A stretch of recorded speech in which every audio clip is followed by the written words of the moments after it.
8 வருட காலங்கள் நபி மூசா அலைஹிஸ்ஸலாம் அவர்களுக்கு நிபந்தனையிடப்படுது. 10 வருஷம் செஞ்சேன்டா அது உன்னுடைய திருப்தி, நான் இன்னும் நிறைய கொடுப்பேன். நம்ம கேட்கும்போது 1 லட்ச ரூபா மகர் கொடு, 2 லட்ச ரூபா நீ தந்தியண்டா அது உன்னுடைய விருப்பம். ஒரு 5 லட்ச ரூபா கொடு அல்லது 20 பவுன் நகையை போடு, இன்னும் ஒரு 5 பவுன் எக்ஸ்ட்ரா தந்தா உன்னுடைய விருப்பம் அப்படின்னு நம்மளால சும்மாவது சொல்ல முடியுமா? அந்த மாதிரி சூழ்நிலை இருக்கா? ஆரம்ப காலத்தில் இருந்தே மகர் கொடுத்து தான் திருமணம் முடிக்க வேண்டும் என்ற பழக்கங்கள் இருந்திருக்கிறது. ஆனால் இப்போ என்ன செஞ்சது, காலப்போக்கில் அது மாறி தலைகீழாக போய் பெண் வீட்டுக்காரர்கள் கொடுக்கிற மாதிரி வருது. இது கணவன் மனைவியினுடைய உறவுகளில் மிகப்பெரிய ஒரு பாதிப்பை ஏற்படுது. அவங்க அப்பா அம்மா, இந்த கணவன் இருக்கிறாரு எங்கேருந்தோ வந்த ஒரு உறவு, ஆனால் பெத்த தாய் தந்தை ரத்த உறவு. அந்த பிள்ளைக்கு அந்த பெண்ணுக்கு முதல் இடம் தாய் தந்தை தான் பார்ப்பான். இந்த ஏன் கல்யாணத்துக்காண்டி எங்கள் அப்பா இவ்வளவு கஷ்டப்பட்டார் சிரமப்பட்டார் அப்படின்னு சொன்னால் இதுக்கெல்லாம் யார் காரணம்? இவர் தானே.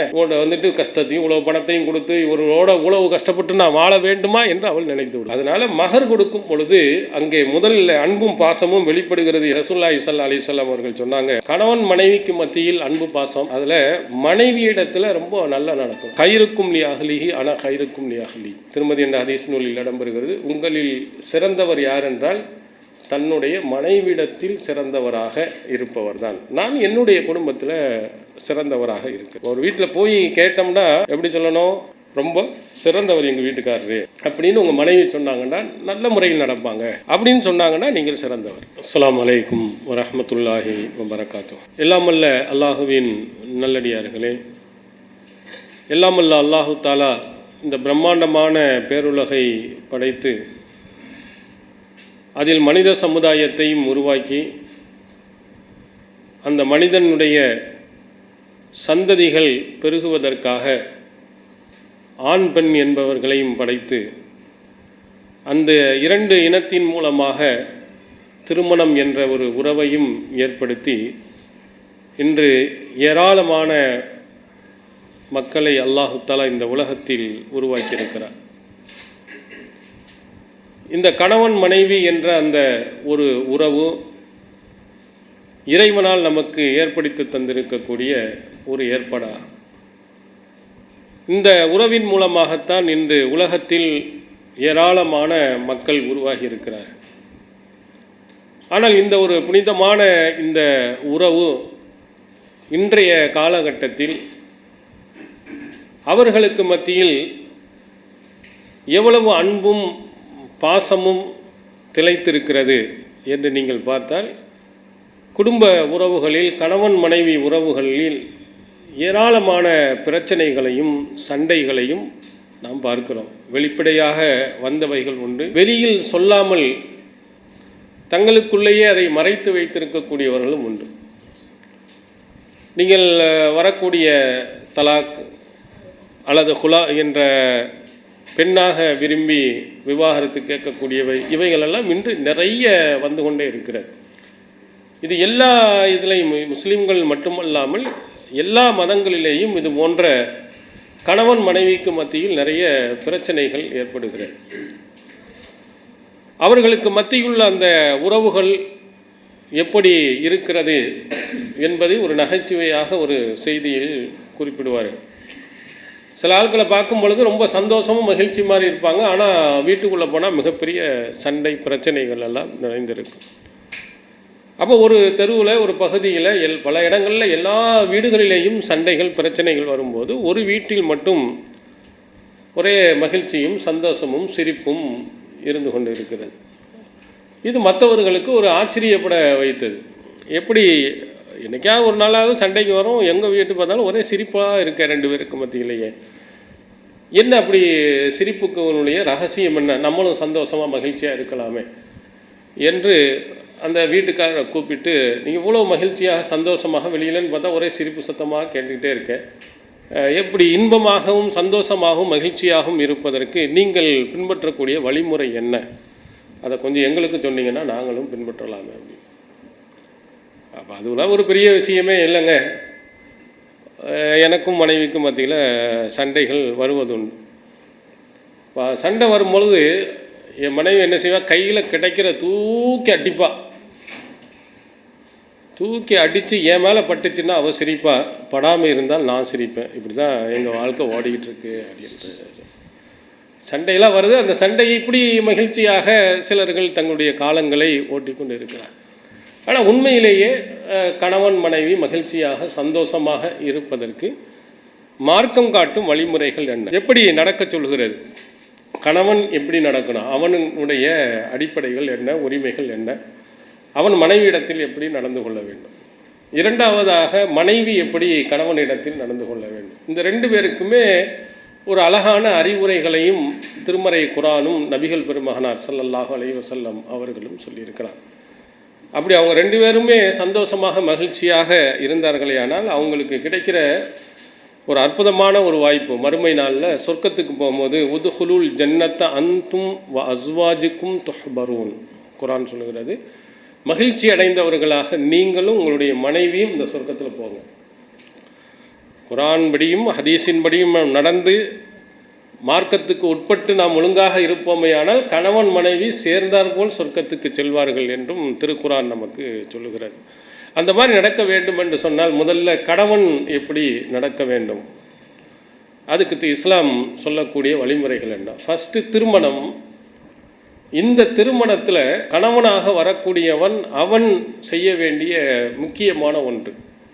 இந்த கணவன் மனைவிக்கு மத்தியில் ஏற்படக்கூடிய மனக்கசப்புகள் எங்கே முதல்ல துவங்குகிறது என்று சொன்னால் திருமணத்திலேயே நிறைய துவங்குது. இங்கே நிறைய திருமணங்களில் வந்து மட்டன் கறி போடலை, அதனால சண்டை பிரச்சனை, லட்டு சின்னதாக இருக்குது அதனால பிரச்சனை. திருமணத்திலேயே திருமணத்தினுடைய விருந்தில் மாப்பிள்ளை வீட்டுக்காரங்களை வந்து ஒழுங்காக கண்ணியப்படுத்தலை, எங்கே என்ன பெண் வீட்டுக்காரங்களை கண்ணியப்படுத்தலை, அப்படி போகலை.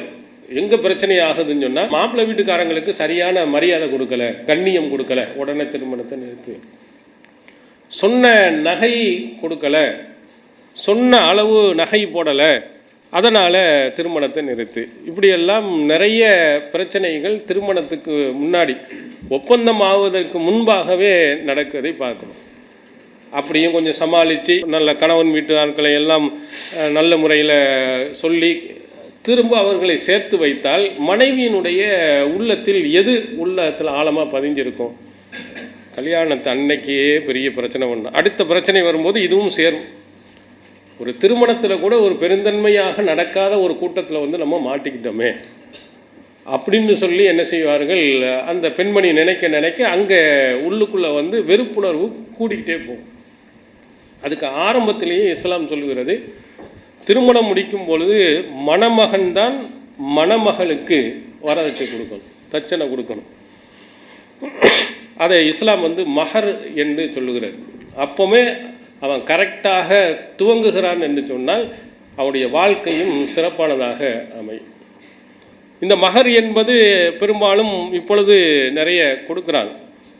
ஆரம்ப காலகட்டத்திலெல்லாம் என்ன செய்வார்கள், இன்னும் ஒரு சில ஊர்கள்லாம் வந்து மஹர் எவ்வளோன்னா 1001, 101, இந்த ஒற்றைப்படையில் கொடுக்கணுன்னு யாரோ சொன்ன உடனே அதை வந்து 101, 1001 சும்மா பேருக்கு எழுதி வச்சுக்கிட்டு வரதட்சணையாக நிறைய வாங்கிக்கிறவாங்க.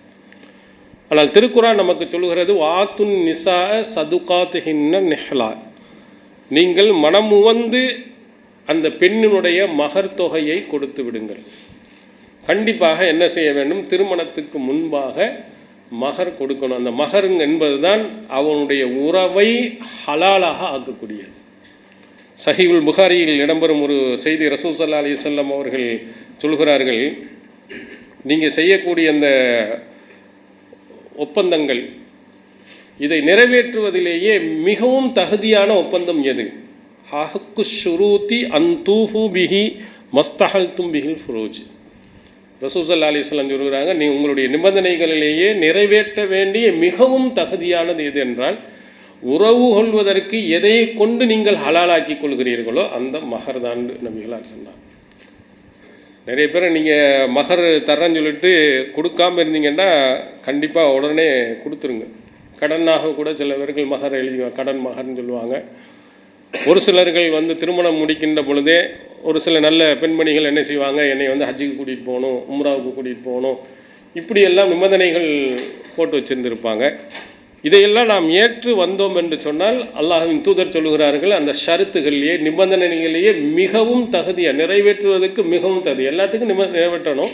அதில் ஃபஸ்ட்டில் எது என்று சொன்னால், நீங்கள் உறவு கொள்வதற்கு எதை கொண்டு எந்த மகரை கொண்டு நீங்கள் ஹலாலாக்கினீர்களோ அதுதான் சொன்னாங்க. அதனால் கண்டிப்பாக இந்த மகர் என்பது மிக முக்கியத்துவம் வாய்ந்த ஒன்று.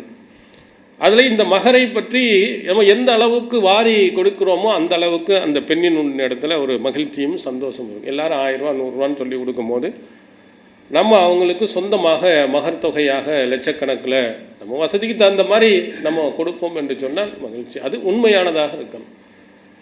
நிறைய பேர்கள் என்ன செய்கிறாரு, மகர் என்று என்ன செய்வாங்க, நகையை தான் கொடுப்பாங்க, பணமாக பெரும்பாலும் கொடுக்கறது இல்லை. ஏன்டா நகையோடு தானே நமக்கு திரும்பி இங்கே வருவாங்க. கல்யாணம் முடிச்சு கொடுத்தா நகை வீட்டிலேயே அவன் அம்மா வீட்டுக்கா போகும்போது நமக்கு தான் வரப்போகுது அப்படிங்கிறதுக்காக வேண்டியே போடுறது. அந்த எண்ணமே வரக்கூடாது. நீங்கள் உண்மையிலேயே அந்த பெண்ணுக்கு நீங்கள் கொடுப்பீர்கள் என்று சொன்னால் அந்த நகையை அந்த பெண்மணி கிளட்டி அவங்க அம்மாட்ட கொடுத்து நீங்கள் வச்சுக்கிறீங்கம்மா, அல்லது அவருடைய சகோதரி கொடுத்து நீ பயன்படுத்திக்க அப்படின்னு கொடுத்தா கோபம் வரக்கூடாது. எப்படி என்கிட்ட கேட்காம நீ கொடுத்த, மாமியார் என்ன போன போது நகை இருந்துச்சு நெக்லஸ் இருந்துச்சு திரும்பி வரும்போது காணோம் கேட்க உரிமையே கிடையாது. அது அந்த பெண்ணுக்கு உரிய அந்த மகர் தொகை என்ன வேணாலும் அவங்க செய்யலாம், சொந்தம் அவங்களுக்கு சொந்தமானது.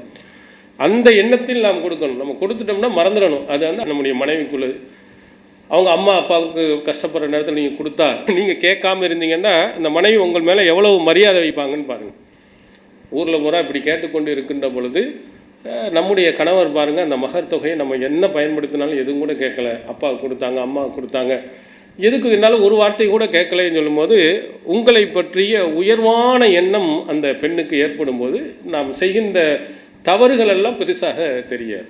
அதனால் மகர் என்பது ஒரு பெண்ணுக்கு உரிமையான ஒன்று. அவள் விரும்பியதையும் கேட்கலாம், நமக்கு முடிந்ததை என்ன செய்யலாம் கொடுக்கலாம். கொடுத்ததற்கு பிறகு அது எனக்குரியது என்ற எண்ணம் யாருக்கு, மணமகனுக்கும் வரக்கூடாது, மணமகனுடைய தாய் தந்தைக்கும் வரக்கூடாது. அது இந்த மணமகன் கொடுக்கக்கூடிய அந்த மகர் தொகை இருக்கிறதே இன்று சாதாரணமாக சிறிய அளவில் ஆயிடுச்சு.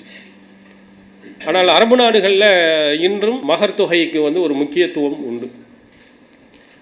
நிறைய பேர்கள், நான் ரொம்ப காலத்துக்கு முன்னாடி போகும்போது ஜித்தாவில் போகும்போது ஒரு அரபி என்னை அழைச்சிக்கிட்டு, ஏன்னா முன்னால் வந்து உம்ரா விசாவில் என்ன செய்ய முடியாது, 3 ஊரை தாண்டி போகக்கூடாது. ஜித்தாவில் இருக்கலாம், மக்காவில் இருக்கலாம், மதீனாவில் இருக்கலாம். இதை தாண்டி எந்த ஊருக்கு போனாலும் பிடிச்சிருவான். நம்ம தாயிஃபுக்கு போகணும், அங்கே பக்கத்தில் அவர்களை பயான் பண்ணணும், அதுக்காக வேண்டி போகும்போது ஒரு அரபியை கூட்டிகிட்டு போனால் அவர் பேசி சரி பண்ணிக்கிடுவாண்டு அரபியை கூட்டிகிட்டு போகும்போது அவர் பேசிக்கிட்டு வர்றார். என்ன கல்யாணம் முடிஞ்சாருன்னு அவர் நம்ம தெரிஞ்சவர் கேட்கும்போது கல்யாணம் முடியல. ஏன் முடியலைன்னா மகர் தொகை கொடுக்க முடியலைங்கிற. இந்த பெண்கள் கேட்கக்கூடிய மகர் நம்ம 1 லட்சம்னா அங்கே 1 லட்சம் ரியால் அப்படின்னா 22 லட்சம் 23 லட்சம் ரூபா. சாதாரணமாக 3 கிளாஸ் கழுவுறோம் போகிறோம் அந்த மாதிரி உள்ளவங்களாம் 1 லட்சம் ரியால் கொடுக்கணும், காரு கொடுக்கணும், வீடு கொடுக்கணும். எப்போ பெரிய தொல்லை. சாலிகள் உசைமீனி போன்ற அறிஞர்கள்லாம், அம்மா பெண்கள்லாம் கொஞ்சம் கம்மியாக மகரை கொடுங்க, ஆண்கள்லாம் கல்யாணம் முடிக்காமல் கஷ்டப்படுறாங்கன்னு சொல்லும் அளவுக்கு அங்கே இன்னும் இருந்து கொண்டு இருக்கிறது. நம்ம ஊர்லலாம் ஒரு பழமொழி சொல்லுவாங்க, 5 பொம்பளை பிள்ளைய பெற்றா அரசனும் ஆண்டி ஆயிடுவான். ஆனால் அங்கே 5 பொம்பளை பிள்ளைய பெற்ற ஆண்டியாக இருந்தால் அரசன் ஆயிடுவான். ஆளுக்கு ஒரு 5 நிலை எடுத்துகிட்டு வாயா அப்படின்னு சொல்லிட்டு உருவிட்டா என்ன அவரால் பெரிய கோடீஸ்வரன் ஆயிடலாம். அந்த நிலை தமிழகத்தில் என்ன செய்யணும், உருவாகணும். பெண் குழந்தையை பெற்றவர்கள் ஏன் ரொம்ப வருத்தப்படுறாங்க, ஒரே பொம்பளை பிள்ளைன மாமியாராக இருக்கட்டும் மருமகளாக இருக்கும், எல்லாருமே பெண் குழந்தை தொடர்ச்சியாக பிறந்தால் எல்லோரும் என்ன செய்கிறா வருத்தப்படுறாங்க. இன்னும் அடுத்தது பொம்பளையா கேட்குறது ஒரு பொம்பளை தான். உன்னையே நினச்சி நீ உன்னையா அதே மாதிரி அவங்க அம்மா அப்பா கேட்டால் என்ன செய்ய முடியும்? அல்லாஹ் கொடுத்த ஆணாக இருக்கட்டும் பெண்ணாக இருக்கட்டும் அல்லாஹ் கொடுத்தது. அது இந்த மாதிரி இதில் செல்வங்கள் நிறைய அதன் மூலமாக கிடைக்குன்னா சந்தோஷமாக இருப்பாங்க பெண்கள். ஏன்னா ஒரு பெண்ணை கல்யாணம் முடித்ததுக்கே போதும்னு ஆயிடுச்சு, அடுத்து என்ன செய்ய முடியும் அப்படிங்கிறதுக்காக வேண்டி தான் பெண் குழந்தை பிறந்தது என்றால் எல்லாருமே வருத்தப்படுறாங்க. அந்த சூழ்நிலையை என்ன செய்ய வேண்டும், மாற்ற வேண்டும். பெண் குழந்தையை பெற்றவர்கள் கேட்கும் மகர்கள் எவ்வளோ வேணாலும் கேட்கலாம். ஆண்கள் வந்து பெண் குழந்தை நல்ல தரமானவர்கள் நம்ம முடிக்க வேண்டும் என்று நினைச்சோம்னு சொன்னால் நிறைய மகர் கொடுக்க வேண்டும் அப்படிங்கிற ஒரு சூழ்நிலையை உருவாக்கும். பாருங்கள், நபிமொழியிலையும் ரசூல் ஸல்லல்லாஹு அலைஹி வஸல்லம் அவருடைய காலத்தில் இருந்த நடைமுறைகள் எல்லாம் எப்படி இருந்திருக்கிறது அப்படின்னு பார்த்தீங்கன்னா, ரசூலுல்லாஹி ஸல்லல்லாஹு அலைஹி வஸல்லம் அவர்கள் இந்த மகரை எவ்வளவு முக்கியத்துவம் கொடுத்துருக்காங்கன்னா, ஒரு பெண்மணி வந்து ரசூல் ஸல்லல்லாஹு அலைஹி வஸல்லம் அவர்களை திருமணம் முடித்துக் கொள்கிறேன் என்று சொன்னார். ஆனால் ரசூல் ஸல்லல்லாஹு அலைஹி வஸல்லம் அவருக்கு பதில் சொல்ல தலையை கொண்டுக்கிட்டாங்க. அப்போ அவர் சொன்னார், அல்லாஹ்வின் தூதர் அவர்களே, வேண்டுமானால் நீங்கள் எனக்கு திருமணம் முடித்து வைங்க, நான் முடிச்சுக்கிறேன். அப்போ திருமணம் முடிக்கணும்னா என்ன வேணும்? மஹர் வேணுமே, கொடுக்குறியா? என்கிட்ட ஒன்றுமே இல்லை. அப்போ ரசூலுல்லாஹ் இல் தமிஸ் வலவு ஹாத்தமி மின் ஹதீத், ஒரு இரும்பு மோதிரம் இருந்தாவது எடுத்துகிட்டு வா. ஒன்றுமே இல்லாதங்க அது இருந்தாவது கொடு, நான் முடிச்சு வைக்கிறேன். வீட்டில் போய் பார்க்குறா, தேடி பார்க்குறா, ஒன்றுமே இல்லை, எல்லாம் இருந்தது. திரும்ப ஒன்றும் இல்லை. வேணும்னா இந்த இடுப்பில் ஒரு கைலி இருக்குது, அதில்னா பாதியை கொடுக்குறேன் அப்படின்ட்டு. இருக்கிறது ஒன்றும், அதை கழித்து பாதியை கொடுத்துட்டா நீ என்ன செய்வ அப்படின்னு கேட்டு, அதுக்கு பிறகு திருமறை குர்ஆனுடைய வசனங்கள் உனக்கு தெரியுமா? தெரியும். அப்போ அதை கற்றுக் கொடுன்னு சொல்லிட்டு ரசூல் ஸல்லல்லாஹு அலைஹி வஸல்லம் அவர்கள் அந்த பெண்ணை திருமணம் முடித்து கொடுப்பார். மகரினுடைய முக்கியத்துவத்தை ரசூல் ஸல்லல்லாஹு அலைஹி வஸல்லம், ஒன்றுமே இல்லாதவன் கூட சும்மா முடிக்கக்கூடாது, எதையாவது கொடுத்து தான் முடிக்கணும். அதை அந்த பெண்மணி ஏற்றுக்கிட்டாங்க. நபி ஸல்லல்லாஹு அலைஹி வஸல்லம் திருமணம் முடித்து கொடுத்துருக்கிறார். நபிகளாரினுடைய திருமணங்களில் எல்லாம் நம்ம கல்யாணம் முடிச்சுட்டா நம்மளுக்கு தெரியலை அல்லது பின்னாடி தான் தெரிய வருது, நம்ம என்ன கேட்போம்? எல்லாம் சந்தோஷமாக இருக்கீங்களா, மகிழ்ச்சியாக இருக்கீங்களா, குடும்பம் நல்லா இருக்கா, என்ன மட்டன் போட்டிங்களா அல்லது பீஃப் போட்டிங்களா, சிக்கன் போட்டிங்களா, சாப்பாடெலாம் எப்படி ஜம்முன்னு இருந்துச்சா, இதை தானே நம்ம விசாரிப்போம். நபி ஸல்லல்லாஹு அலைஹி வஸல்லம் அவர்கிட்ட அப்துர் ரஹ்மான் பின் அவுஃப் ரலியல்லாஹு அவர்கள் திருமணம் முடித்ததாக சொல்கிறார். அன்சாரி பெண்ணை நான் திருமணம் முடிச்சிட்டேன், ரசூலுல்லாஹ்க்கு சொல்லாமல். நிறைய பேர்களுக்கு வீண் வெட்டி செலவுகள் செய்கிறது இதில் தான். உலகத்தையே கூப்பிட்டு வச்சு பணத்தை பூரா செலவழிச்சாங்க. ஆனால் ஒரு பள்ளியாசலுக்கு பணம் கேட்டால் கொடுக்க மாட்டாங்க. ஒரு நல்ல தாவா பணி செய்யணும், கொடுக்க மாட்டாங்க. ஒரு முதியோர் இல்லம், சிறுவர் இல்லம், இதுக்கெல்லாம் கொடுங்கன்னா கொடுக்க மாட்டாங்க. இதுக்கு பல லட்சம். நீங்கள் பார்த்துக்கலாம், சமீபத்தில் நாகூர் பக்கத்தில் ஒரு திருமணம் நடந்துச்சான். அதுக்கு வெளிநாட்டிலேருந்து எல்லாம் வந்தாங்க. அவங்க அந்த வெளிநாட்டில் வரவங்க இறங்குறதுக்காக வேண்டி எலிப்பேடு அந்த பேடுலாம் வச்சு அதெல்லாம் உருவாக்கி பெரிய இது நம்ம ஒரு மாநாடு, ஒரு பெரிய கட்சி, ஒரு ஜமாத்து நடத்தினா இருக்குமோ அந்த அளவுக்கு பெரிய பிரம்மாண்டமான பந்தல் போட்டு பல கோடி ரூபாய் செலவழித்து திருமணம் முடிச்சிட்டாங்க. அந்த செலவழித்த இதுக்கு 10 பள்ளியாசல் 20 பள்ளியாசல் கட்டி கொடுத்துருக்கலாம். எத்தனையோ பள்ளியாசல் கடனில் இருக்கிறாங்க, கொடுக்க முடியாமல் கஷ்டப்படுறாங்க. அவர்கிட்ட போய் கேட்டு பாருங்கள், இவ்வளோ இது நீங்கள் செய்கிறீங்களா, கொடுங்கன்னா அதெல்லாம் எல்லாம் கொடுத்துக்கிட்டு தாங்க இருக்கும் அப்படின்றாங்க. வெட்டி செலவுகள் திருமணத்தின் பெயரால் நிறைய செய்கிறாங்க. ரசூல் ஸல்லல்லாஹு அலைஹி வஸல்லம் காலத்தில் அப்படியே இல்லை. எல்லாரையும் அழைக்க வேண்டும் என்பதும் இல்லை. ரசூலுல்லாஹ் விட பெரிய உயர்ந்த உறவு யாருங்க இருக்கா சொல்லுங்கள் பாப்போம். அந்நபி அவுலா பில் மோமினியன மின் அன்ஃபுசிஹிம், மூமின்களுக்கு தங்களுடைய உயிரை விடவும் மேலானவர் இந்த நபி அப்படின்னு குர்ஆன் சொல்லுது. உலகத்திலேயே நமக்கு முதல் உறவு, சிறந்த உறவு யாருன்னு சொன்னால் நபி ஸல்லல்லாஹு அலைஹி வஸல்லம் அவங்க தான். அதுக்கு பிறகு தான் மற்ற எல்லாம் தாய் தந்தை எல்லாருமே. அவங்களையும் கூப்பிடலங்க. அப்துர் ரஹ்மான் பின் அவுஃப் அவங்களே கூப்பிடல. கல்யாணம் முடித்தவொடனே ரசூலுல்லாஹ் கோவப்பட்டாங்களா, வருத்தப்பட்டாங்களா, ஏன் என்கிட்ட சொல்லலைன்னு கேட்டாங்களா? இல்லை. அப்போ கேட்ட முதல் கேள்வி கம் அஸ்தக்தஹா, அந்த பெண்ணுக்கு எவ்வளோ மகர் கொடுத்தான்னு கேட்டாங்க. மகர் எவ்வளவு நீ கொடுத்துருக்கிற? வசனு நவாத்தின் மின் தஹப், பேரித்தம்பளம் கொட்டை அளவுக்கு ஒரு தங்கத்தை நான் கொடுத்தேன். அப்போ தான் அவர் சம்பாதிக்கிறார். அதனால் அவர் கொடுத்தது ஒரு பேரித்தம்பளம் கொட்டை அளவுக்குள்ள தங்கத்தை கொடுத்து தான் நான் திருமணம் முடிச்சிருந்தேன். இப்போ இந்த மாதிரி ரசூலுல்லாஹி ஸல்லல்லாஹு அலைஹி வஸல்லம் அவர்களிடத்தில் திருமணம் முடித்து வந்தேன்னு சொன்னால் முதல் கேள்வி கரெக்டாக மகர் கொடுத்தீங்களா? அப்போ நம்மள்கிட்ட ஒரு சகோதரர் திருமணம் முடித்தாருன்னா எளிமையாக நடத்துனீங்களா? செலவு குறைஞ்சி நீங்கள் செஞ்சீங்களா? மார்க்கு சொன்னபடி செஞ்சீங்களான்னு ஒவ்வொருவரும் எல்லாரும் கேள்வி கேட்க போகும்போது அவர்கள் கண்டிப்பாக என்ன செய்வார்கள்னா, ஓஹோ மார்க்கத்தில் இப்படி இருக்கும் போல இருக்க என்று அவர்களும் உணர்வதற்கு வாய்ப்பு இருக்குது. நம்மளும் ஆடம்பரமான திருமணத்தை போய் கலந்துக்கிட்டு சாப்பிட்டுட்டு எல்லாத்தையும் செஞ்சோம்னு சொன்னால் அது மாதிரி தான் நம்மளும் இதே மாதிரி பெரிய லெவலில் செய்யணும் அப்படின்னு சொல்லி கடன் வாங்கி பிரச்சனையாகும். அதனால் ரசூலுல்லாஹி ஸல்லல்லாஹு அலைஹி வஸல்லம் சொன்ன மாதிரி முடிங்க. அதில் முக்கியமாக மகர் தொகை கொடுத்து முடிங்க. அந்த மகர் தொகையினுடைய அளவை பற்றி திருக்குர்ஆன் ஒரு இடத்தில் நமக்கு சொல்லுவோம். மூசா அலைஹிஸ்ஸலாம் அவர்கள் எவ்வளவு மகர் தொகை கொடுத்துருக்கிறாங்கன்னு அவங்களுடைய மாமனார் சொல்லுகிறார், இன்னி உரீது அன் உன்கிஹக இஹதமுனத்தைய ஹாத்தைனி, என்னுடைய 2 மகள்களில் ஒரு மகளை உமக்கு நான் திருமணம் முடித்து கொடுக்க நான் ஆசைப்படுறேன். நான் 2 பிள்ளைகள் இருக்காங்க, ஒரு ஆள். அதுக்கு எவ்வளோ நீ கொடுக்கணும்? அலா அன் தஅஜுரனி சமானிய ஹிஜஜி, 8 வருட காலங்கள் என்னிடத்தில் நீ வேலை பார்க்கணும். அதே நேரத்தில் நீ 10 வருடத்தை முழுமைப்படுத்தினால் வைன் ஆத்மம் தாஷரன் ஃபமின் இந்திக், நீ 10 வருடம் செஞ்சிட்டா அது உன்னுடைய விருப்பத்திற்குரியது. ஒமா உரியது நான் சுக்காலை, உனக்கு நான் கஷ்டம் கொடுக்க நான் விரும்பவில்லை. கண்டிப்பாக 8 வருடம் வேலை பார்க்கணுமா? 8 வருடம் வேலை பார்க்குறதுனா நம்மளால் முடியுமா? அப்படி ஒரு மாமனார் சொன்னால் போயா நீனும் பொண்டாட்டி என்னமோ வானத்தில் வந்து இந்த ஊரில் ஈனா அப்படின்னு சொல்லிட்டு போயிடுவோம்.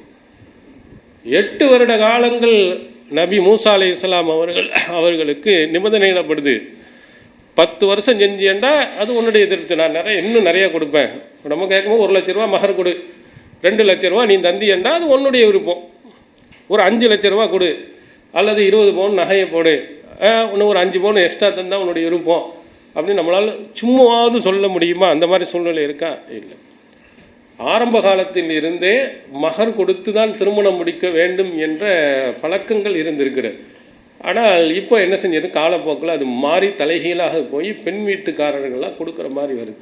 இது வந்து கணவன் மனைவியினுடைய உறவுகளில் மிகப்பெரிய ஒரு பாதிப்பை ஏற்படுது.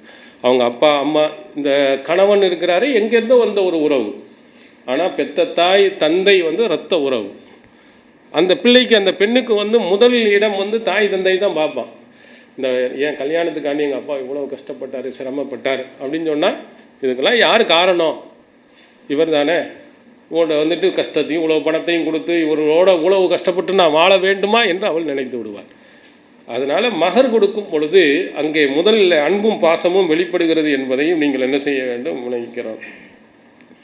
அடுத்ததாக ரசூலுல்லாஹி ஸல்லல்லாஹு அலைஹி வஸல்லம் அவர்கள் சொன்னாங்க, கணவன் மனைவிக்கு மத்தியில் அன்பு பாசம், அதில் மனைவியிடத்தில் ரொம்ப நல்லா நடக்கும். கைருக்கும் லி அஹ்லிஹி அன கைருக்கும் லி அஹ்லி, திருமதி என்ற ஹதீஸ் நூலில் இடம்பெறுகிறது. உங்களில் சிறந்தவர் யார் என்றால் தன்னுடைய மனைவிடத்தில் சிறந்தவராக இருப்பவர் தான். நான் என்னுடைய குடும்பத்தில் சிறந்தவராக இருக்கிறேன்.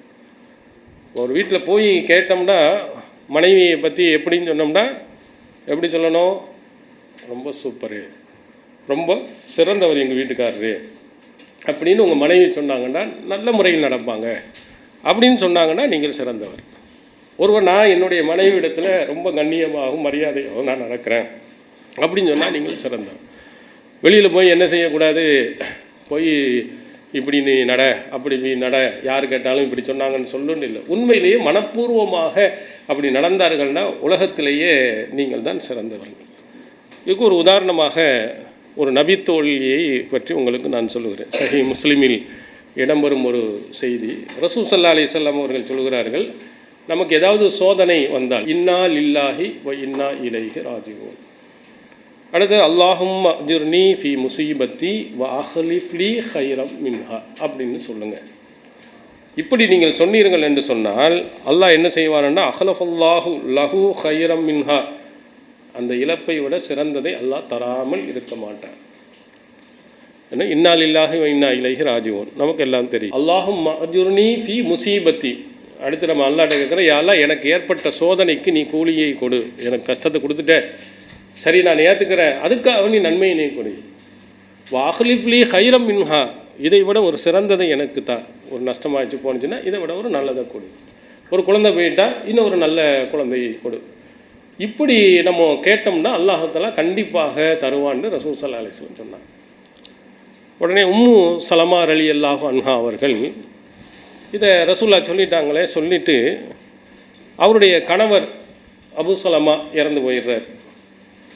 இறந்து போனது பிறகு இந்த வாசகத்தை சொல்லிவிட்டு அவர்கள் யோசித்து பார்க்குறாங்க, ஏன்னா கணவர் இறந்துட்டான்னா அதை விட ஒரு சிறந்த கணவர் கிடைக்கணும், கிடைப்பார்களா? அவங்க சொல்கிறாங்க, ஐயுல் முஸ்லிமீன ஹைரும் மின் அபி சலமா, அபு சலமாவை விட முஸ்லீம்களில் சிறந்தவர் யார் இருக்கிறா? என் கணவர் இருந்தார், அவரை விட சிறந்தாலும் இந்த உலகத்தில் யார் இருக்கா? யார் சொல்லுகிறார்? அபு சலமாவினுடைய மனைவி உம்மு சலமா ரலியல்லாஹு அன்ஹா சொல்கிறாங்க. எப்போ? தன்னுடைய கணவர் இறந்தபோது அவர்களிடத்திலிருந்து வந்த வாசகம். இப்படி சொல்லணும் மனைவி, என்னுடைய கணவரை மாறி உலகத்தில் யாரும் இல்லை என்று மனப்பூர்வமாக உள்ளத்தில் இருந்து எடுத்து சொல்லணும். இப்படி சொன்னால் அவர் சிறந்த கணவர் என்று பொருள். நம்ம கரெக்டாக அது மாதிரி நடந்தோம் என்று சொன்னால் அது சிறந்த கணவர் என்று பொருள். அவங்க அபு சலமா அப்படி நல்லவராக நடந்திருக்கிறார். உம்மு சலமா ரலியல்லாஹு அன்ஹா அவங்கள்ட்ட வந்து அவ்வளவு நல்ல பேர், நல்ல சிறந்தவராக இருந்திருக்காரு. அப்புறம் இதை சொல்லிட்ட பிறகு அவங்க யோசிக்கவே இல்லை. கடைசியில் அல்லாஹுவின் தூதர் அவர்கள் அவங்களுக்கு மனைவியாக கிடைக்கிறார், கணவராக கிடைக்கிறார். ஆனால் அபு சலமாவை விட சிறந்தவர் தான். அப்புறம் தான் இந்த ரசூல் ஸல்லல்லாஹு அலைஹி வஸல்லம் துவாவினுடைய கருத்தை அப்போ தான் புரிஞ்சுக்கிறாங்க. அதுவரையிலையும் ரசூல்லா கணவராக வருவாங்கன்னு அவங்க எண்ணி கூட பார்த்ததில்லை. இந்த வாசகத்தை சொன்ன பிறகு அல்லாஹ் தஆலா அவங்களுக்கு கொடுத்துருக்கிறார். அப்போ இதையும் நீங்கள் என்ன செய்யணும், கவனத்தில் வைத்து கொள்ள வேண்டும். ஒரு கணவன் தன்னுடைய மனைவியிடத்தில் நல்ல பெயர் எடுக்கின்ற அடிப்படையில் மிகவும் அவங்களுடைய கஷ்டங்கள், அவங்களுடைய சிரமங்கள் இவைகளை எல்லாம் பொறுத்து நடக்கணும். அதில் நமக்கு என்ன ஒரு கேள்வி வரும்னா, பெண்கள் ஒரே தொல்லை பிரச்சனையை எல்லாம் வரத்தானே செய்யுது. இப்படி நிறைய பேர்கள் இருக்கா. பெண்களாக இருக்கக்கூடியவங்க எல்லாம் நம்ம சொன்ன பேச்சை கேட்குறாங்களா, போகிறாங்களா, வர்றாங்களா, அங்கே எத்தனையோ சண்டை பிரச்சனைகள், அவங்கள்ட்ட எவ்வளோ தவறுகள் வரத்தானே செய்யுது அப்படின்னு நம்ம நினைப்பதுண்டு. அதுக்கு ரசூலுல்லாஹ் அழகாக சொன்னான். இப்போ உதாரணத்துக்கு ஒரு சிறு பிள்ளை இருக்கிறான், அவன் எதையாவது ஒன்று உடச்சிட்டான் போயிட்டான்னா அவனை போட்டு மிதின்னு மிதித்து எடுக்கிறது இல்லை, திட்டிட்டு விட்டுருவான். சின்ன பிள்ளை அவன் இலக்க தான் செய்வான், சின்ன பிள்ளைகள் அப்படி தான் நடப்பான்னு நம்ம என்ன செஞ்சுக்கிறோம், புரிந்து கொள்கிறோம். அதே இது பெரியால் போட்டு பிடிச்சி இழுத்து உடச்சிட்டாரு அப்படின்னு சொன்னோம்னா நம்ம கடுமையாக திட்டுவோம். ஏன்னா 7 வயசாச்சு, இது கூட உனக்கு தெரியலையா அப்படின்னு நம்ம திட்டுவோம். சின்ன பிள்ளைய அப்படி திட்டமானாரே இப்படிலாம் செய்யக்கூடாதுன்னு சின்ன பிள்ளை அறிவுரை சொல்லுவோம், அவனுக்கு தெரியாது என்று விட்டு விட்டுருவோம். அது மாதிரி தான் பெண்கள் என்பவர்கள்ட்ட குறைகள் இருக்கும் என்பதை நீங்கள் ஆழமாக மனதில் பதிய வச்சுக்கிறீங்க. ரசூல் ஸல்லல்லாஹு அலைஹி இஸ்தௌஸவு பின் நிசா, பெண்கள் விஷயத்தில் நான் சொல்லும் அறிவுரைகளை ஏற்று நீங்கள் நடங்க. புகாரில் இடம்பெறும் செய்தி. இவங்க வளைந்த எலும்பிலிருந்து படைக்கப்படும், வளைந்த எலும்பு மாதிரி. இதை நீ நேர்படுத்த நீ விரும்பினாய் என்று சொன்னால் கசர்த்தோ, அதை உடைத்து விடுவாய். அப்படின்னா என்ன அர்த்தம், உறவுகளையும் முடிச்சுட்டு தலாக்கில் போயிடுவாள். கரெக்டாக நம்ம சொன்ன மாதிரி நடக்கணும் அப்படின்ட்டு போய் நன்றி இப்படி செய்ய அப்படி செய்யணும் கட்டும் போக்கை நீங்கள் காட்டினீர்கள் என்றால் கண்டிப்பாக என்ன செய்யாது, உறவு நிற்காது. அந்த வளைந்த நிலையிலேயே நீ இருப்பாய் என்று சொன்னால் மகிழ்ச்சியை அடைவாய், சந்தோஷத்தை அடைந்து கொள்வாய். இதை நம்ம மனசில் வச்சுக்கிட்டே போவோம், உங்களுக்கு பிரச்சனையே வராது. ரசூலுல்லாஹி ஸல்லல்லாஹு அலைஹி வஸல்லம் அவர்கள் சொல்லியிருக்கிறாங்க, பெண்கள்கிட்ட குறைகள் இருக்கத்தான் செய்யும். நம்ம சொல்லணும், தெரியலைன்னா திரும்ப 2 தடவை சொல்லணும். அதுக்காக வேண்டி கோபத்தில் கொந்தளிச்சிடக்கூடாது. அந்த தவறுகளையும் நாம் என்ன செய்யணும், பொறுத்து கொள்ளணும். இதுக்கு திருமறை நபிகள் பெருமானார் ஸல்லல்லாஹு அலைஹி வஸல்லம் அவர்கள் இன்னொரு இடத்துல வச்சுருவாங்க, லா யஃப்ருக்கு முஃமினுன் முஃமினா, ஒரு மூமினான ஆண் ஒரு மூமினான பெண்ணை வெறுக்கக்கூடாது. ஒரு கணவன் மனைவியை என்ன செய்யாதீங்க, வெறுக்காதீங்க.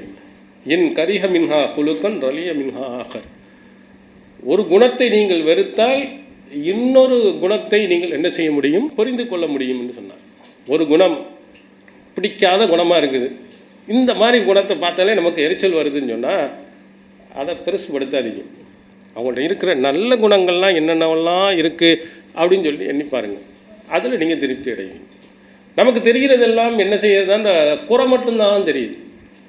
இப்போ வெள்ளை கையில் இருக்குது, அதில் ஒரு கருப்பு புள்ளி இருந்துச்சுன்னு சொன்னால் அந்த கருப்புது மட்டும்தான் நமக்கு தெரியும், இவ்வளோ வெள்ளையாக இருக்கேன்னு நமக்கு தெரிகிறதில்லை. நம்ம மனைவியிடத்தில் ஏதோ 1-2 குறைகள் இருக்குன்னா அது இல்லாத எத்தனையோ நல்ல குணங்கள் இருக்கு, நல்ல விஷயங்கள் இருக்கு, அதை பார்த்து நீங்கள் புரிந்து கொள்வீங்க. அதனால் அதை கவனிச்சுக்கிறாதீங்க, நல்ல விஷயங்களை பார்த்து சந்தோஷப்பட்டு கொள்ளுங்கள். எத்தனையோ சகோதரர்கள் சொல்லுவாங்க, தன்னை மனைவியை பற்றி கோவப்பட்டாலும் ஆத்திரப்பட்டாலும் என் மனைவி மாதிரி இருக்க மாட்டாங்க, நான் 1 மணி 2 மணிக்கு வந்தாலும் கூட எழுந்து சுட ரொட்டி சுட்டு தான் தருவாங்கன்னு, சுட்டு வச்சு தரமாட்டாங்க. ஏன்னா நான் ஆறுனதை சாப்பிட மாட்டேன், எனக்கு பிடிக்காது. அதுக்காக வேண்டி என்ன செய்வாங்கன்னா, அவங்க எந்திரிச்சு 1 மணியாக இருந்தால் கூட சுட்டு தரக்கூடிய என்னுடைய மனைவி இருக்கிறாங்கன்னு பெருமையாக சொல்லுவாங்க. இத்தனை நேரத்தில் கோவப்படுற நேரத்தில் நம்ம என்ன பார்க்கணும் பாருங்கள், 1 மணி 2 மணிக்கு வந்தால் கூட நம்ம விரும்புகிற மாதிரி செஞ்சு கொடுக்குறாங்க. சில ஆட்களுக்கு என்ன செய்யும், ஒரே டீ குடிச்சிக்கிட்டு இருக்கேனேன்னு பாருங்கள். ஏன்னா இப்போ தான் கொஞ்சம் நேரம் ரெஸ்ட் எடுக்கலாம், பாத்திரம் எல்லாம் கழுவி அப்படி சாயலான்னு டீ சரி அப்படின்னு சொல்லிட்டு எத்தனை மணி நேரம் கேட்டாலும் டீ போட்டு கொடுக்குறாங்க. இப்படி எல்லாம் சிலர்கள் இருக்கும் பொழுது நம்ம என்ன செய்யணும், நம்ம அவ்வளோ கஷ்டப்பட்ட நேரத்தில் கூட நம்ம விருப்பத்தை நிறைவேற்றுகிறாளே என்று புரிஞ்சுக்கிடுங்க. திருமறை குர்ஆன் இன்னும் ஒரு அழகான ஒரு இதை சொல்கிறது, ஆஷிரூஹுன்ன பில் மஅரூஃப், உங்கள் மனைவிமார்கள்ட்ட நல்ல முறையில் நீங்கள் வாழ்க்கையை நடத்துங்கள். ஃபஇன் கரிஹ்துமூஹுன்ன, அந்த பெண்களிடத்தில் ஏதாவது ஒன்றை வெறுக்கக்கூடியதை நீங்கள் பார்த்தால், ஃபசான் தக்ரஹு ஷையன் ஃபயஜஅல்லாஹு ஃபீஹி ஹைரன் கசீரா, அதில் ஏராளமான நன்மைகளை அல்லாஹ் வைத்திருப்பான். இது அல்லாஹ்வுடைய வாக்குபாது. சில விஷயங்கள் நமக்கு பிடிக்காத மாதிரி நடப்பாங்க, அல்லாஹ் அந்த மாதிரி வைத்து உங்களுக்கு ஒரு நன்மையை அங்கே வச்சுருப்பான். ஒன்றும் இல்லை, நிறைய என்று அல்லாஹ் சொல்கிறான். ஒரு மனைவி ஏதாவது ஒரு மாதிரி நடக்கிறாங்கன்னு சொன்னால் வருத்தப்பட, இந்த வசனத்தை நினைத்து பாருங்கள், அல்லாஹ் இதில் ஏதோ நிறைய நன்மைகளை வைத்திருக்காமல் இருக்குது அப்படின்னு புரிந்து கொள்ளுங்கள். இப்படி இருந்தால் என்ன செய்யும்? கணவன் மனைவிக்கு மத்தியில் சண்டை வந்தாலும் கணவன் என்ன செய்வான்? பொருந்திக் கொள்வான். பெண்கள் இப்படிப்பட்டவங்க தான். பெண்களிடத்தில் இந்த மாதிரி குறைகள் இருக்கத்தான் செய்யும். நம்ம தான் என்ன செய்யணும்? பொறுத்து போக வேண்டும். இப்படி குடும்பத்தை நடத்தினார்களே ஆனால் அவர்களிடத்தில் சண்டை பிரச்சனைகள் வராது. வந்தாலும் சில நிமிடங்களில் என்ன செய்யும்? மறைந்து போயிடும். இது நபி ஸல்லல்லாஹு அலைஹி வஸல்லம் நமக்கு சொன்னது. அடுத்தது, அவங்களுக்கு மத்தியில் பிரிவினைக்கு எதுக்கெடுத்தாலும் கையை நீட்டுறது, கோவம் வந்தோன்னா பட்டார்னு அடிக்கிறது. ஒரு சில தண்ணியை போட்டு அடித்து மிதித்து இரத்த காயங்கள் வந்தவர்கள்லாம் நிறைய பேர்கள் இருக்கிறாங்க. எத்தனை காலேஜில் படிக்கக்கூடிய பிள்ளை இருக்குது. அப்படி இருந்த பிள்ளை இருந்து இத்தனை வருடங்கள் வாழ்நாள் போனால் அடித்து உதைத்து பெரிய கேஸான குடும்பங்கள் இருக்கிறாங்க. கோபம், இந்த கோபத்தை ரசூல் ஸல்லல்லாஹு அலைஹி வஸல்லம் பல இடங்கள் சொல்லி இருக்கிறாங்க. வீரன் என்பவன் யாருன்னா, கோபம் வரும்போது அடைக்கிறவன் தான் வீரன். அடித்தவனை மிதிக்கிறவன் வீரன் இல்லை. ஒரு சிலர்கள் என்ன நினைக்கிறாங்கன்னா, தனக்கு கீழ்நிலையில் உள்ளவர்களை தான் கோபம் காட்டுறான். உங்கள் பாஸ்ட்டை போய் காட்டுங்க பார்ப்போம். நீங்கள் வேலை செய்கிறீங்கள, அவங்கள்ட்ட போய் ஹேய் அப்படின்னு சொல்லிடுவியா, ஒரே மீச்சு வெட்டி விட்ருவான். அங்கே எல்லாம் போய் அவன் எவ்வளவு தப்பு செஞ்சாலும் தலை ஆட்டுறோமா நம்ம. ஒரு சின்ன அப்புறாணி ஒரு சின்ன பிள்ளையை போட்டு மிதித்து அதுக்கு வீரம் கிடையாது. ஒரு பெண் தனக்கு கீழே இருக்கிறாள் என்பதற்காக வேண்டி அவர்கிட்ட போய் அடிப்பது, மிதிப்பது, மிரட்டுவது இதெல்லாம் செய்தால் ஆகாது. இதை நபி ஸல்லல்லாஹு அலைஹி வஸல்லம் அவர்கள் புரிந்திருக்கிறாங்க. ஆயிஷா நாய் அவர்கள் சொல்லும்போது சொல்கிறார்கள், லரப ரசூலுல்லாஹி ஸல்லல்லாஹு அலைஹி வஸல்லம் ஷையன் கத்து பி யதிஹி வலா இம்ராஅத்தன் வலா ஹாதிமன். நபி ஸல்லல்லாஹு அலைஹி வஸல்லம் எந்த ஒரு பெண்ணையும் சரி எந்த ஒரு வேலையாளையும் சரி அடித்ததே இல்லை. நபிகளா நமக்கு பெரிய முன்மாதிரி. கையை நீட்டுறதே என்ன செய்யக்கூடாது? வச்சுக்கிறணும், கட்டுப்படுத்தி கொண்டு கோபத்தை அடைக்கிறனா. அடி என்பது என்ன செய்யக்கூடாது? போகவே கூடாது. ஒரு நகைச்சுவாக சொல்லுவாங்க, ஒரு மனைவியை இப்படி கட்டுப்படுத்தி இருக்கிறார். அவர் சொல்லுவார், என்னுடைய மனைவி என்னுடைய பேச்சை மீறி ஒன்றையும் செய்ய மாட்டார். கல்யாணம் முடித்ததிலேருந்து இது வரையிலையும் எதிர்த்து என்ற ஒரு வார்த்தை பேசியது கிடையாது. அவ்வளவு கட்டுப்பாடு. இப்படி யாராவது நம்புவோமா? பெண்களாக இருந்தாலும் எதிர்த்து பேசத்தான் செய்யணும். ஏன்னா அப்படி பேசுகிற ஆள் தான் பெண்ணு. வாயை மூடிக்கிட்டு எப்படி இருப்பாங்க? அதெல்லாம் நம்புறதில்ல. உண்மை சொல்லுங்கள் அப்படின்னு கேட்கும் பொழுது அவர் சொன்ன, கல்யாணம் முடித்தவுடன் அவரும் அவருடைய மனைவியும் ஒரு குதிரையில் ஏறி போய்கிட்டு இருந்தாங்க.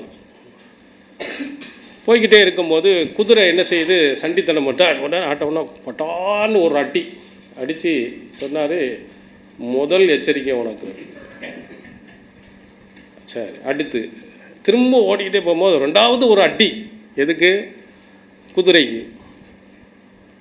அடித்த உடனே திரும்பவும் மூணாவது தடவை முரண்டிச்சா கீழே இறங்கி துப்பாக்கி எடுத்து ஒட்டே ஒரு சுட்டு தள்ளிட்டான் குதிரையை. ரத்த வெள்ளத்தில் அது போன உடனே பெண்களுக்கு ரத்தத்தை பார்த்தால சடுவா படவாவி அப்பாவி, டே வாயில்லா ஜீவனை போட்டு ஒரு சின்ன ஒரு விஷயத்துக்காண்டி கொண்டு குமிச்சிட்டியே அப்படின்னு சொன்ன உடனே திரும்பி பார்த்துட்டு, இது உனக்கு முதல் எச்சரிக்கை. அன்னைக்கு வாயை முன்னது தான் அந்த பொண்ணு என்ன செய்கிறதில்லை, இது வரையிலையும் வாயை திறக்கிறதில்லை. அமைதியாக நம்ம ஒன்றும் வேலை ஒன்றிலாம் தூக்கிடுவான துப்பாக்கி எடுத்து இந்த முட்டா போயிடுவா, இவ்வளோ போய் என்ன நம்ம கட்டிக்கிட்டோமே அப்படின்னு அவங்க அதை கட்டுப்படுத்தி இந்த மாதிரி கோவக்காரன் ஆத்திரக்காரன் இப்படிப்பட்ட கணவர்கள் நிறைய பேர் இருக்குது. அவங்களுக்கெல்லாம் ரசூல் ஸல்லல்லாஹு அலைஹி வஸல்லம் சொன்னது, அடிப்பதை நிறுத்து, கையை நீட்டாதீங்க. அபூதாவுது என்ற ஹதீஸில் இடம்பெறுகிறது. நபித்தோழர்கள்லாம் ரசூல்லாட்ட முறையிடுறாங்க, தாயிர்னன் நிசா அலா அஸ்வாஜிஹின்ன ரஹஸ ஃபீ வர்பிஹின்ன. இந்த பெண்கள்லாம் ரொம்ப தைரியம் வந்துருச்சு, ஒரே எதிர்த்து பேச ஆரம்பிச்சிடுறாங்க. நீங்கள் ஆரம்பத்தில் பார்த்தீங்கன்னா மக்காவில் இருந்தவர்கள் எல்லாம் கணவனுக்கு கட்டுப்பட்டு இருந்தாங்க. மதீனாவில் உள்ளது தலைகீழாக இருந்துச்சு. பெண்ணினுடைய ஆதிக்கம் அதிகம். அதனால் அவங்களோட சேர்ந்தவுடனே அவங்களுடைய பழக்கங்கள்லாம் ஒட்ட ஆரம்பிச்சிருச்சு.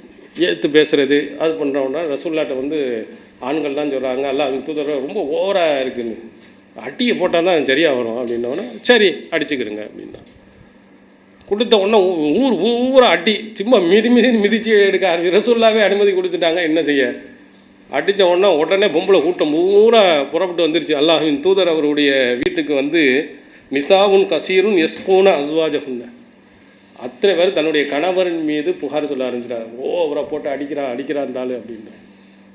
அப்போ ரசூலுல்லாஹி ஸல்லல்லாஹு அலைஹி வஸல்லம் அவர்கள் சொல்கிறார், லைஸ உலாயிக்க பிஹியாரிக்கும், அவர்கள் இப்படி யார் அடிக்கிறாங்களோ அவங்க உங்களில் சிறந்தவர் இல்லை அப்படின்ட்டு அனுமதி ரத்து செஞ்சுட்டான்.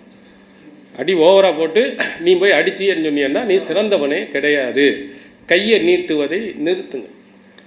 எப்படி அவர்களை புரிய வைக்க வேணுமோ, எப்படி சொன்னால் கேட்பார்களோ அதுக்கு தகுந்த மாதிரி போங்க, கை நீட்டுவதை இருங்க. இந்த கை நீட்டுவது, அடிக்கிறது, உதைப்பது இதெல்லாம் நடக்கும் என்று சொன்னால் என்ன ஆகும்? கணவன் மேல் உள்ள அந்த அன்பு பாசம் குறையும், அவங்களுடைய இடைவெளி வெளியாகும். அடிக்க மாட்டோம், சும்மா கோவப்பட்டுக்கலாம், இது பண்ணிக்கலாம். ஒரு சிலர் சொல்வார், இதுவரையிலையும் என்னுடைய மனைவி கோவித்து கொண்டு அவங்க வீட்டுக்கு போனதே இல்லை. பரவாயில்லையா, மாஷா அல்லா, ரொம்ப நல்ல வீட்டுக்காரராக இருக்கார் போல இருக்க, இப்போ சண்டையெல்லாம் வராதா போவாதா? என் மனைவி கேட்டு பாருங்கள், அவங்க அம்மா வீட்டுக்கு போயிருக்காங்களா கோவிச்சுக்கிட்டு. அப்போ நடக்குமா? நடக்கும். நான் என் கோவிச்சுட்டு எங்கள் அம்மா வீட்டுக்கு போயிடுவேன். வேறு என்ன செய்கிறது? அப்போது இது மாதிரியும் தன்னுடைய மனைவியை சரிபடுத்துறவங்க இருக்கிறாங்க. நம்ம இங்கே இருந்து செய்ய முடியாது, நான் எங்கள் அம்மா வீட்டுக்கு போய்ட்டு 4 நாள் இருந்துட்டு ரெஸ்ட் எடுத்துகிட்டு வர்றேன் அப்படின்னு அவங்க ஃபோனை போட்டு, இல்லை இனிமேல் நான் ஒழுங்காக நடந்துக்கிறேன், சரி பண்ணிக்கிறேன் அப்படின்னு இப்படி என்ன செய்யலாம்? ஒரு சிலர்களை என்ன செய்யலாம். ஆனால் கை நீட்டுவது, அடிப்பது ரசூல் ஸல்லல்லாஹு அலைஹி வஸல்லம் அவர்கள் சொல்லல. அடுத்தது மனைவி செய்யக்கூடிய தவறுகள், இதை பகிரங்கமாக அடுத்தவர்கள் முன்னிலையில் என்ன செய்யக்கூடாது? கண்டிக்கக்கூடாது. வலா துகப்பிஹ் வலா தஜ்ஹர் இல்லா ஃபில் பைத்.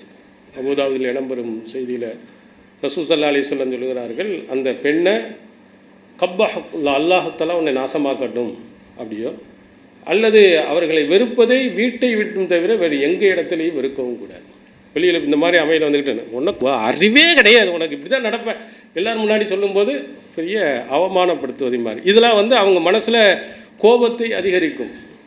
வெளியில் வந்தாங்கன்னா அவ்வளவு கண்ணியமாக தன்னுடைய மனைவி மாதிரி ஒரு சிறந்த பெண் இல்லைங்கிற மாதிரி நம்ம என்ன செய்து கொள்ள வேண்டும்? நடந்து கொள்ள வேண்டும். நீ கோபப்படுறீங்க, ஆத்திரப்படுறீங்க, எல்லாத்தையும் எங்கே வச்சுக்கிறனோ வீட்டுக்குள்ளே வைத்து கொள்ளுங்கள். வெளி இடங்களில் என்ன செய்யக்கூடாது? வைக்கக்கூடாது. அதே மாதிரி ரசூலுல்லாஹி ஸல்லல்லாஹு அலைஹி வஸல்லம் அவர்கள் இந்த கணவன் மனைவிக்குள் அன்பு வருவதற்கு, பிரிவினை வருவதற்கு அது மாற்றம் என்ன செய்யணும்? அவங்களுக்கு தேவையான பொருள்கள், வசதிகள் இவைகளை எல்லாம் செய்து கொடுப்பது உங்கள் மீது கடமைன்னு சொன்னார். வீட்டுக்கு எவ்வளவு மாதத்துக்கு ஒரு 10,000 ரூபா செலவானா கரெக்டாக நம்ம கொடுக்கணும். என்ன செய்யக்கூடாது? அதில் ஒரு 2,000 ரூபாய் கம்மி பண்ணிக்க, கடனை வாங்கிக்க போய்க்க அப்படின்னு சொல்லக்கூடாது. தேவையான அளவு உங்களுடைய மனைவிக்கு, உங்கள் குடும்பத்துக்கு கரெக்டாக நீங்கள் பணத்தை கொடுங்க. ரசூல் ஸல்லல்லாஹு அலைஹி வஸல்லம் அவர்கிட்ட ஹிந்த் அபு சுஃபியானின் மனைவி சொல்லுகிறாங்க, இந்த அபு சுஃபியான் இருக்கார், ரொம்ப கஞ்சனாக இருக்கார், எனக்கு போதுமான பொருளாதாரத்தை தர்றதில்லை, எனக்கு என் பிள்ளைகளுக்கும், நான் தெரியாமல் எடுத்தால் மட்டும்தான் சரியாகுது அப்படின்ற உடனே ரசூலுல்லாஹி ஸல்லல்லாஹு அலைஹி வஸல்லம் அவர்கள் சொன்னாங்க, போதுமான அளவுக்கு நீ எடுத்துக்கொள்ளலாம் என்று அனுமதி கொடுத்தாங்க. தனக்கும் தன் பிள்ளைக்கும் ஒழுங்காக கொடுத்துருந்தால் அவங்க மட்டும் ஒழுங்காக இருந்திருப்பாங்க. ஆனால் பணம் பத்தலை, என்ன செய்கிறது தெரியாமல் பாக்கெட்டில் இருந்து எடுத்து வச்சுக்கிறது. என்ன 500 ரூபாயை காணா, உங்களுக்கு இதே வேலையாக போச்சு, எப்போ பார்த்தாலும் எங்கேயாவது ஒன்று வச்சுட்டு செலவழிச்சிடுறது, அப்புறம் என்கிட்ட கேட்குறது. இப்படி தான் பொய் சொல்ல ஆரம்பிச்சிருவாங்க. ஏன்னா அங்கேருந்து 500 ரூபாய் எடுத்துருவாங்க, 1000 ரூபாய் எடுத்துருவாங்க. எடுத்துகிட்டு என்ன செய்வாங்கன்னா இல்லைன்னு பொய் பேச ஆரம்பிப்பாங்க. ஏன்? தேவை இருக்குது. கரெக்டாக பணத்தை கொடுக்காம நம்ம நடந்து கொள்வோம் என்று சொன்னால் அங்கேயும் என்ன செய்ய பிரச்சனை ஏற்படும் என்பதை ரசூல் ஸல்லல்லாஹு அலைஹி வஸல்லம் விளங்கி அவங்க சொல்லியிருக்கிறாங்க. அவங்களுக்கு கரெக்டான முறையில் பணத்தை நீங்கள் கொடுங்க, அது உங்களுக்கு மத்தியில் அன்பையும் பாசத்தையும் ஏற்படும். அதே மாதிரி வலகுன்ன அலைக்கும் ரிசுக்குஹுன்ன வ கிஸ்வத்துஹுன்ன, அவங்களுக்கு உணவும் உடையும் கொடுப்பதும் உங்கள் மீது கடமை, கணவன் மேலே கடமை. இப்போ பிறநாளைக்கு துணி எடுக்கிறோம், போய் எல்லா இதையும் அள்ளிக்கிட்டு நம்ம மட்டும் வச்சு நம்ம மனைவிக்கு வாங்கி கொடுக்காமல் இருக்கக்கூடாது. என்ன மனசில் தோணும், இவங்க இத்தனை பேண்ட் வாங்கிட்டு வரான், இவ்வளோ ரூபாய்க்கு வாங்கிட்டு வரான், ஒரு சேலை வாங்கி தரலை, ஒரு பெருநாளைக்கு பிள்ளைக்கு ஒரு துணியை வாங்கி தரலை அப்படின்னு சொன்னால் 2 பேருக்கு மத்தியில் கண்டிப்பாக பிளவை ஏற்படுது. நீங்கள் எப்போ வாங்குறீங்களோ அதே மாதிரி போய் நல்ல ஹோட்டலில் போய் முக்கு அடிச்சுட்டு ஸ்டேட்டஸில் போய் வைக்கிறது, இவ்வளோ பெரிய சட்டி போட்டி எல்லாம் அள்ளி வச்சு அப்படி வச்சா என்ன ஆகும்?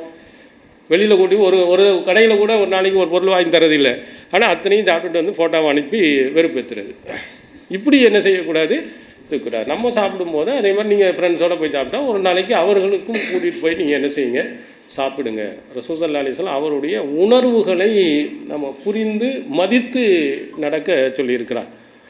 அந்த கஷ்டங்களில் நீங்களும் சேர்ந்திருப்பீர்கள் என்று சொன்னால் எவ்வளவு பெரிய கஷ்டமாக இருந்தாலும் பொறுத்துக்கொள்வாங்க. சஹாபாக்கள்லாம் பெரிய கோடி கோடியாக வச்சுருந்தாங்க. சிரமம் தான், கஷ்டப்பட்டவங்க தான். எப்படி அபூ சலமா ரலியல்லாஹு அவர்களை பற்றி அபூ சலமா ரலியல்லாஹு மிகச்சிறந்தவன் சொன்னாங்க? பெரிய பங்களாவில் கொண்டு வந்து வச்சுருந்தாங்களா? கேட்டதெல்லாம் அள்ளி அள்ளி கொடுத்துருந்தாங்களா? அவங்களுடைய உணர்வுகளை அவர்கள் புரிந்து நடந்திருக்கிறாங்க. அதான் ரசூலுல்லாஹி ஸல்லல்லாஹு அலைஹி வஸல்லம் அவர்கள் எப்படி நடப்பார்கள் என்பதை பற்றி ஆயிஷா நாயகி அவர்கள் சொல்லும் பொழுது, அவங்க வீட்டில் உள்ள வேலைகளை எல்லாம் அவர்கள் செய்வார்கள். கான யகூனு ஃபி மிஹ்னத்தி அஹ்லிஹி ஃபைதா ஹலர்த்தி ஸலாத் ஹரஜ இலஸ்ஸலா. வீட்டு வேலையெல்லாம் செஞ்சுட்டு இருப்பாங்க, தேவையான வேலைகளை செய்வாங்க. பாங்க சொல்லிட்டாங்கன்னா தொழுகைக்கு உடனே போயிடுவாங்க. அஹமதினுடைய செய்தியில் கான யகீத்து சௌபஹு, தன்னுடைய ஆடையை அவர்கள் தைத்து கொள்வார்கள். அதே மாதிரி தங்களுடைய செருப்பை சரி செய்து கொள்வார்கள்.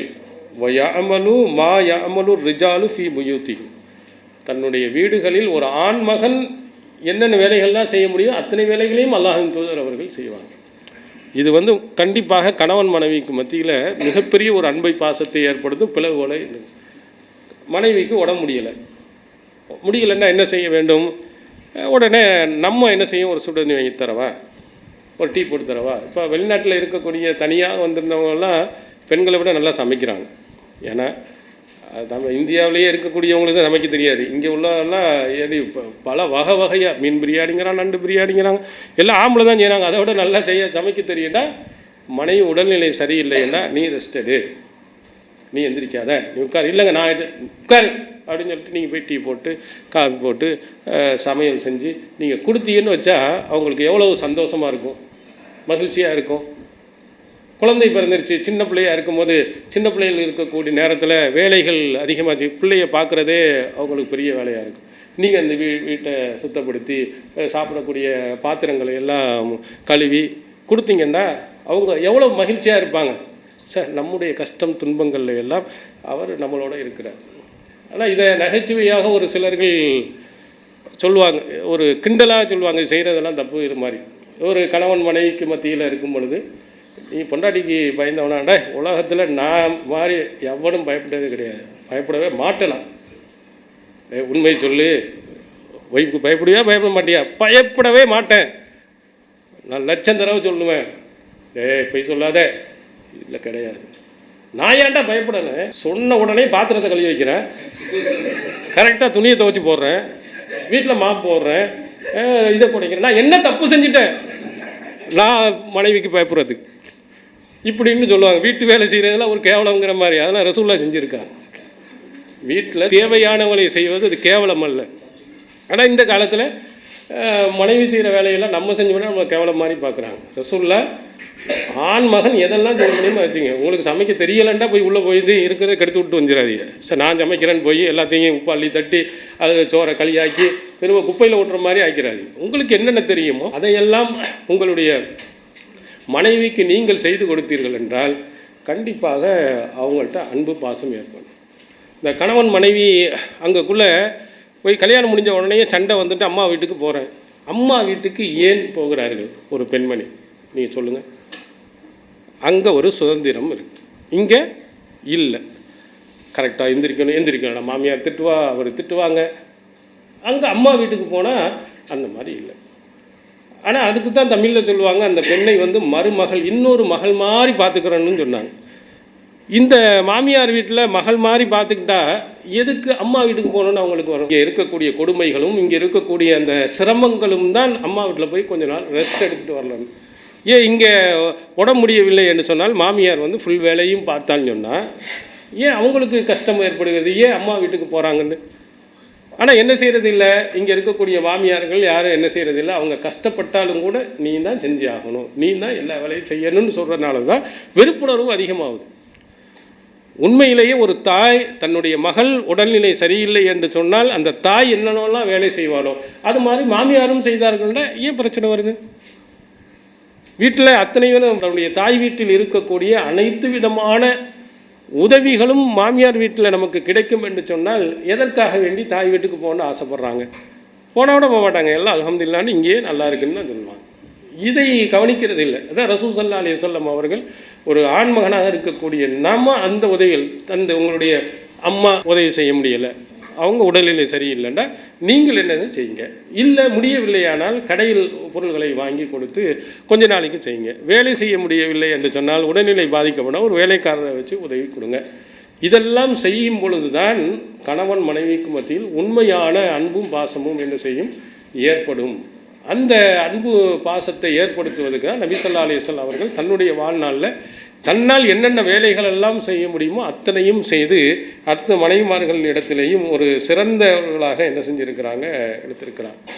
அதே மாதிரி கல்யாணம் முடிச்சு வந்தோம்னா வீட்டிலையே மொத்தமாக போய் அடைச்சி வச்சு வெளியவே கொண்டு போகாமல் விட்டுறாங்க. அவங்களுடைய உணர்வுகளை புரிந்து கொள்ளுங்க. ரசூலுல்லாஹ் எப்படி நடந்தாங்க? சஹீஹ் புகாரியில் இடம்பெறுகிறது. ஆயிஷா நாயி அவர்கள் சொல்கிறார்கள், ரசூலுல்லாஹ் வருவாங்க, நான் முழித்து கொண்டு இருந்தேன் என்று சொன்னால் என்னோட சேர்ந்து அவர்கள் பேசி கொண்டு இருப்பார்கள். ஆனால் நான் தூங்கிட்டேன்னு சொன்னால் அவங்களும் படுத்துருவாங்க. வெளியிலேருந்து வந்தால் விழித்திருந்தார்களே ஆனால் அவங்கள்ட்ட கொஞ்சம் நேரம் பேசுகிறேன். ஆனால் இப்போது என்ன ஆகுது, எல்லாரும் வந்த உடனே படுக்கிறது, ஒரு ஃபோனை எடுக்க வேண்டியது, இப்படியே தேய்ச்சிக்கிட்டே இருக்க வேண்டியது. சொல்லுவான் பல் தேய்க்கிறானோ இல்லையோ அந்த செல்லை தேய்க்கிறத விட மாட்டேங்கிறான். இப்படியே தேய்ச்சிக்கிட்டே இருக்கு. எல்லாம் செல்லில் அப்படியே போய் உலகத்தை விட்டுட்டு போயிடும். ஒரு சகோதரர் தன் நண்பரை பார்த்து சொல்கிறாரு, பார்த்துட்டு உங்களை எங்கேயோ பார்த்த மாதிரி இருக்க, நீங்கள் ஃபேஸ்புக்கில் இருக்கீங்களா, இன்ஸ்டாகிராமில் இருக்கிறீங்களா, இல்லை ட்விட்டரில் இதில் இருக்கிறீங்களா, உங்களை எங்கேயோ பார்த்த மாதிரி இருக்கு. 10 வருஷம் பக்கத்து வீட்டில் தானே நான் இருக்கிறேன்.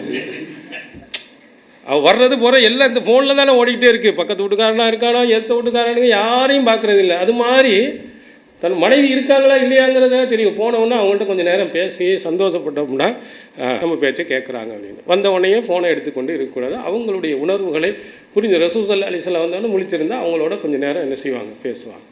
அதே மாதிரி வந்து கேட்டு உனக்கு எதாவது வேணுமா, போகுமா, எங்கேயும் போகலாமா அப்படின்னு நீங்களாக கேட்டீர்களே ஆனால் சந்தோஷப்பட்டு சொல்லி. ரசூல் ஸல்லல்லாஹு அலைஹி வஸல்லம் அவருடைய மனைவி ஆயிஷா நாயி அவர்கள் வயசு சிறியவங்க. பெருநாள் தினத்தன்று அங்கே பள்ளியாசலில் ஒரு பெரிய விளையாட்டு நடக்குது. இப்போ உடனே ரசூலுல்லாஹ் நீ பார்க்க ஆசைப்படுறியா? ஆமாண்டோன்னா ரசூல் ஸல்லல்லாஹு அலைஹி வஸல்லம் தோலை காட்டி தோல் மேலே ஆயிஷா நாயி இது தன்னுடைய தலையை வச்சு அப்படியே பார்த்துக்கிட்டே இருக்கிறாங்க. அவங்க சொல்கிறாங்க, நான் சின்ன வயசுக்காரர் எவ்வளோ நேரம் நான் சலிப்படைகின்ற வரையிலையும் ரசூல் ஸல்லல்லாஹு அலைஹி வஸல்லம் இருந்தாங்க. இப்போ கூட்டிகிட்டு போகிறோம், சந்தோஷமாக வா வா வா, உனக்கு வேலையில் வந்து அங்கேயே நிற்பிய, அப்படி சீக்கிரம் வா அப்படின்னு சொல்லிட்டு திட்டி தரக்கூடாது. அவங்களுக்கு ஒரு உணர்வு இருக்கும்போது அதுக்கு தகுந்த மாதிரி நம்ம நடந்துக்கணும். ஆயிஷா நாயி அவங்களுடைய உணர்வுகளை புரிந்து ரசூல் ஸல்லல்லாஹு அலைஹி சின்ன வயது உள்ளவங்க ஆசைப்படுவாங்க. சரி நல்லா பார்த்துக்கிட்டு மார்க்கம் அனுமதித்தவைகளில் இப்படி உணர்வோடு அவங்களுடைய உணர்வுகளை புரிந்து கொண்டோமையானால் கணவன் மீது மனைவிக்கு அன்பும் பாசமும் கண்டிப்பாக ஏற்படும். ஏற்படக்கூடிய சின்ன சின்ன விஷயங்களை எல்லாம் அவர்கள் மறந்து விடுவார்கள். தன்னுடைய கணவரை பெருமையாக நினைப்பாங்க. இது மாதிரி நிறைய விஷயங்கள் நபி ஸல்லல்லாஹு அலைஹி வஸல்லம் அவர்கள் சொல்லியிருக்கிறாங்க. கணவராக இருக்கக்கூடியவர்கள் இவைகளை நம்ம கவனத்தில் கொள்ளணும். இஸ்லாம் மற்றும் சமுதாய செய்திகளை அறிந்து கொள்ள தமிழ்நாடு தௌஹீத் ஜமாஅத் யூடியூப் பக்கத்தை உடனடியாக சப்ஸ்கிரைப் செய்து கொள்ளுங்கள். மேலும் பெல் பட்டனையும் கிளிக் செய்து கொள்ளுங்கள்.